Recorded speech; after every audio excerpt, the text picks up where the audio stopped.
Je ne puis dire combien elle me donne à croire des choses graves, pensa maman.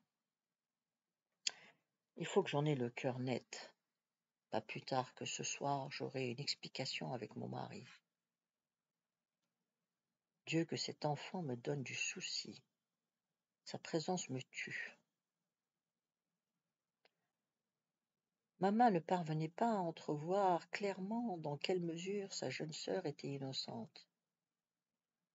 Et la pureté même chez Zoro l'inquiétait. Ne lui laissait pas de tranquillité pour autant. Mais il y a des choses qu'on craint de découvrir. Il avait fallu aussi cet imperceptible retrait de l'affection provoqué par l'étrange attitude de Zoro pour que maman souhaitât secrètement sa mort. Mais elle se reprit. Elle était en proie à ses réflexions lorsqu'elle vit l'enfant se lever et gagner la porte de sortie. Pourquoi s'en allait-elle, abandonnant ainsi la maison? Pendant qu'elle s'éloignait avec rapidité, la tunique qui enveloppait sa juvénile féminité battait ses jambes. Elle prenait le chemin de la source. Il y avait une impatience enfantine dans la manière rageuse dont elle lançait des regards autour d'elle. Dehors, Zor fut prise de panique. Un goût de terre était dans sa bouche, elle cracha. Elle éprouvait ce désarroi calmement, avec une sorte d'insensibilité douloureuse, mêlée à une extrême attention. Ayant suivi un étroit sentier, elle s'agenouilla dès qu'elle fut arrivée à la source, en face de la cuvette de terre où l'eau se rassemblait avant de s'aller perdre dans les champs. Cette source n'était qu'un minuscule trou noir dans le sol qui ressemblait à une tempe trouée. C'était comme un oiseau au cou frêle qui palpitait éperdument avant de reprendre haleine, parce que des mains paraissaient accrochées à sa gorge. Quand les oiseaux font l'amour dans le ciel, ils tombent foudroyés, songeait Zhor. Ainsi, celui-ci est tombé. Je vois sa gorge, j'entends le claquement de ses artères. Ce mince filet, c'est sans doute un rayon de sang. Elle remontait parfois des profondeurs qu'elle explorait. Eût-on dit les yeux fermés. Autour d'elle, on ne savait quoi gronder dans le cœur des montagnes et des vallées. Ça n'était pas le vent, ça bougeait à l'intérieur, frappait les plaines qui remontaient vers les hauteurs du pays. La terre en était secouée, tout tremblait, les champs nus tressaillaient, et l'on entendait sonner jusqu'au fond de l'horizon ce torrent de force captive qui allait un jour inonder le pays.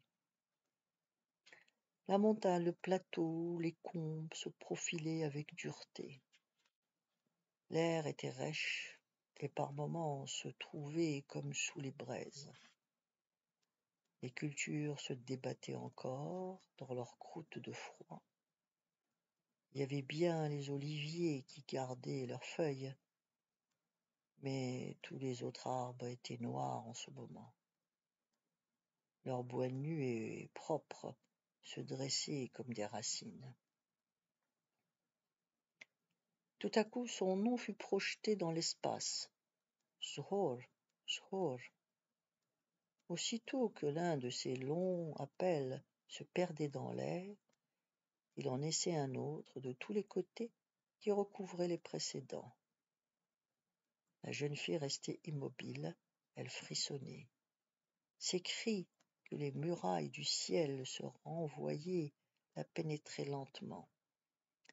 La voix s'éleva de nouveau. Zhor entendit le dernier appel. La voix s'éleva encore en un appel continu. Les champs montaient jusqu'à une barre de terre dont on voyait la chair brune. Plus haut commençait le ciel. Maman accourait sur la crête d'où l'on pouvait surplomber toute la plaine. « Zhor, Zhor » cria-t-elle de loin. « J'arrive. » « Ne te presse pas, mais ne reste pas toute seule là-bas. Viens. » La terre, grignotée par le soleil de janvier, se laissait mourir lentement. L'attente vidait ses longues journées d'attente de la pluie qui délivrerait le monde. Déjà on découvrait dans les pâturages des moutons gisants, le cou allongé, l'horrible malédiction que la sécheresse d'hiver. Puis les vents se déchaînèrent. Dans leur démence, ils ébranlèrent la montagne. Ils firent pleuvoir les dernières feuilles qui restaient aux arbres, crépiter les glands sur le sol, et le pays de Bliboublen craqua comme du bois mort. Les vents de janvier achevaient de pomper l'humidité des profondeurs, et la terre devenait légère et poreuse. La nuit venue, on s'endormait dans cette mort de quelque chose. Chaque matin, on se réveillait avec la présence ou la prescience de la pluie. Mais on n'avait pas encore jeté un regard au dehors qu'on sentait l'engourdissement d'un soleil blanc. On pensait entendre vaguement le bruissement très gracile des gouttes, le raclement de l'eau sur les pierres des cours. Et l'on s'apercevait que c'était le sol qui craquait, le vent qui roulait dans les ravinements. Les jours d'un triste hiver ensoleillé tournoyaient avec une intolérable lenteur au-dessus de la terre jaune ou rouge.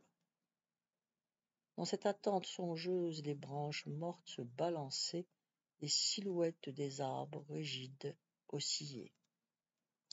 Ce matin-là, le vent poussait des nuages par-dessus les cultures désertes. À midi, le ciel se dégagea d'un coup et parut laver des frais au soleil qui se mit à luire. Les champs tout secs se hérissaient d'herbages grillés. Une brusque émotion avait entouré cet assombrissement de l'atmosphère. Le jour de nouveau neigeait, aussi impalpable que du duvet. Des voix distantes transperçaient ce monde de la transparence. Le silence s'étala encore. Dans les journées qui avaient suivi l'incendie, déjà, les maisons ne donnaient pas beaucoup signe de vie. Avec la sécheresse, elles s'étaient cadenassées. Et le silence pavoisé, le silence seul. Il trouait de part en part l'existence des gens, rampait à travers leurs réflexions, feutrait leurs gestes. Quel désert! Rien, personne, silence et solitude. Des étrangers parcouraient les routes, parfois un train sifflait. La vie était proche. Ce mutisme datait à présent de quelques mois, il vieillissait déjà, entrait dans les habitudes des villageois. Quand ceux-ci en sortiraient-ils? Quand refuseraient-ils d'y aller plus en avant? Les autorités supposaient encore, c'était bien dans leur rôle, qu'il y avait d'autres préparatifs et d'autres plans qui se tramaient dans l'ombre. Alors recommencèrent les arrestations. Les gendarmes revinrent et ils emmenèrent des hommes par groupes en ville. Pas pour longtemps cette fois-ci. Les demandes d'explication de la part des autorités avaient lieu dans une chambre secrète. Les fellahs en gardaient longtemps les traces. Les femmes et les enfants, plus morts que vifs, passaient dans l'angoisse ces journées. Certains, à partir de cette période, perdirent le goût de vivre. Tout cela sans résultat. Que voulaient savoir les autorités? Les fellahs n'y comprenaient rien. Ils ne cachaient rien. Ils n'avaient rien à avouer. Cela commençait ainsi. Alors toi, pourquoi tu n'as pas voulu travailler? Je ne pouvais pas vivre, moi et la famille, avec ce qu'on me payait. Ah, tu ne pouvais pas vivre? Et là intervenait une façon de discuter qui était brutale. Tu voudrais des fois avoir une villa pour toi, une auto, mais tu t'es regardé? Ce n'est pas ce que j'ai dit. Ce n'est pas tout. Toi et tes camarades, vous avez comploté contre la France. Tu es PPA ou communiste? Dis-le tout de suite, sinon l'interrogatoire s'interrompait parce que d'autres arguments entraient en jeu. Dis-moi, tu es communiste ou PPA parmi vous? Et on ne te fera rien à toi.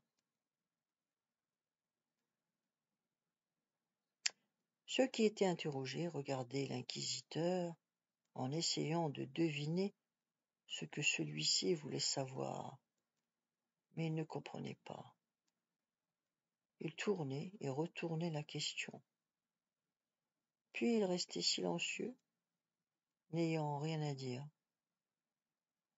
On se mettait à les frapper. Les fellahs ne comprenaient pas davantage. Cette cérémonie prit fin à la longue, sans autre résultat. Les autorités relâchèrent les prisonniers en leur déclarant qu'ils étaient marqués à l'encre rouge, que cela n'allait pas s'arrêter là, qu'on s'occuperait d'eux. Voilà ce qu'on avait promis aux fellahs pour les jours à venir. De même que dans les autres habitations de Bni Boublen, chez Kara, on se mettait à l'ouvrage dès 6 heures du matin, et l'on se couchait sitôt la prière du soir dite. Penser, toujours penser. Les jours s'accumulaient. C'était une malédiction. Un pas qui frappait le sol, un aboiement, un arbre qui craquait, et le monde vibrait des heures durant. La campagne faisait le vide alentour.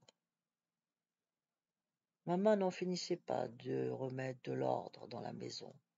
Elle allait, revenait, elle était seule, et elle avait peur de parler toute seule. Lorsque son mari rentrait, tout de go, elle se lançait dans des conversations sur n'importe quoi, n'attendant ni qu'il approuvât, ni qu'il désapprouvât. Lui, quand il voulait parler, il ne disait pas beaucoup de choses. Il parlait bien entendu des champs, des semences, des plantes, ou bien du temps qu'il faisait. Maintenant, Kara Ali demandait de la pluie. Il avait fait froid, mais il n'avait pas plu. L'hiver, tel un vaisseau vide, restait des jours entiers, des nuits entières, échoué sur les terres. C'était la question des légumes qui le tracassait. Des nuages couchés depuis longtemps sur les champs couvraient la coudée, et couvraient plutôt la contrée. De leurs flancs, d'où sortaient de noirs éclats d'étain. Ils restèrent des journées suspendus dans l'atmosphère, puis une pluie épaisse se mit à couler. Kara n'alla plus au champ que pendant de rares éclaircies. Il n'y avait plus rien à faire. La terre et l'eau s'occupaient de tout. Kara travaillait à la maison, triait les semences, réparer les sacs, les bâts ou les attelages et traiter les bêtes. La suite demain. Vous pouvez vous abonner.